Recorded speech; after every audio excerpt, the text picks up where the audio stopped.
अगर प्रवचन में शंका समाधान में हम आए और हमारे यहाँ आने से घर में अशांति हो जाए तो क्या करना चाहिए?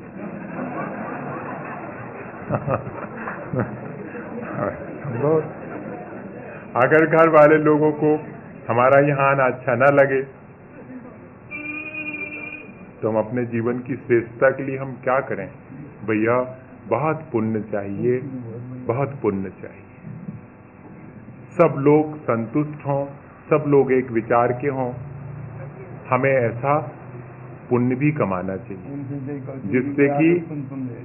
जिससे कि क्षोभ उत्पन्न ना हो। और दूसरी चीज ये है कि हम घर गृहस्थी के कामों में कोताही ना करें, हम उन्हें निश्चिंत कर दें कि हमारे मंदिर धर्म ध्यान करने से गृहस्थी के किसी कार्य में किसी को कोई बाधा नहीं आएगी। हम सबका सब काम भी कर देंगे और हम अपना धर्म ध्यान भी कर लेंगे।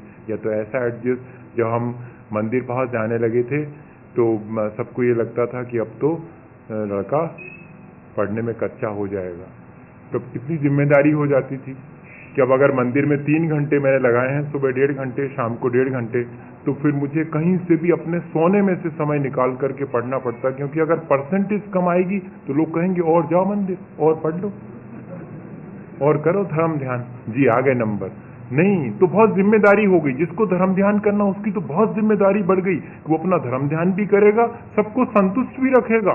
तभी तो मजा है कि सबको संतुष्ट भी रखें और धर्म ध्यान भी करें।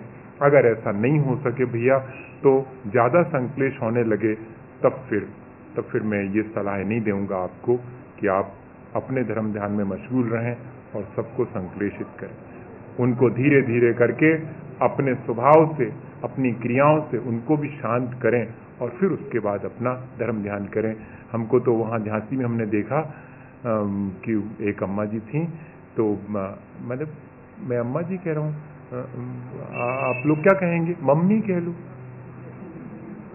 मम्मी में ऐसा लगता है कि जैसे छोटी हैं और अम्मा जी में थोड़ी बड़ी लगने लगती है, ऐसा हो जाता गड़बड़। तो वो तो मम्मी थी, वो किसी छोटे उनके बच्चे थे, तो वो कहती थी कि महाराज हमको तो हमारा इतना पुण्य तो नहीं है कि हमारे सब घर के लोग शामिल हों धर्म ध्यान में, लेकिन इतना हमारा पुण्य है कि जब भी हम मंदिर जाने का कहते हैं तो सब लोग कहते कि फौरन तैयार हो, हम छोड़ाएंगे। वो कहते हम छोड़ाएंगे, हम जाएंगे नहीं। बोले हमें आपके पास 3 बार आना है, तो हमारे जीवन साथी कहते हैं कि देखो हम तो मंदिर जा नहीं पाते, न महाराज के पास बैठ पाते, तुम बैठते हो, बहुत सौभाग्य। तुम तो हमें बता देना, हमें ये सौभाग्य देना कि जब तुम्हें जाना हो तो हमें फोन कर देना, हम तुम्हें अपनी गाड़ी से छोड़ने जाएंगे। और पूरे 4 महीने मैंने देखा उनको कि ऑफिस में फोन करती थी कि बस अब टाइम होने वाला, 2:30 बजे मैं जाऊं, तो बोलते बस मैं आता हूं अब भी, और 2:30 बजे फ्री लेकर के छुट्टी, और वहां से मेरे पास 10 मिनट में उनको छोड़ करके कब लौटोगे? अब शाम को हम 5 बजे आएंगे महाराज के पास से, या 6 बजे आएंगे। ठीक है, तो हम ऑफिस से लौट करके आपको लेते हुए जाएंगे। आप किसी उससे नहीं जाना, रिक्शे से नहीं जाना, हमें ये सौभाग्य देना कि हम आपको लेकर हम इतनी सेवा करें। ऐसा भी कोई हो सकता? बड़ा आश्चर्य लगता था। ये भी पुण्य का उदय है, वो नहीं कर, लेकिन ऐसा भी बहुत मुश्किल है।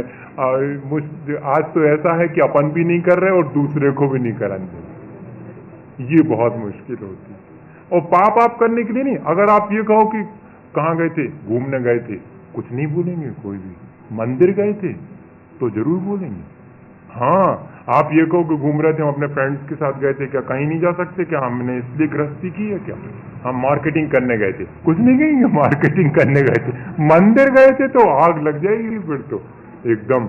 ये होता है, ये पाप का उदय है, इसलिए ऐसा हो जाता है। फिर भी अपन को धैर्य रखना चाहिए। धर्मात्मा को हमेशा बहुत धैर्य रख करके, सबको संतुष्ट करके, कर तो नहीं सकते संतुष्ट, लेकिन फिर भी भावना तो यही भानी चाहिए कि किसी को हमारे धर्म ध्यान से क्षोभ उत्पन्न ना हो, हम शांतिपूर्वक अपना धर्म ध्यान करें और उसको भी हमारे जीवन से शिक्षा मिले,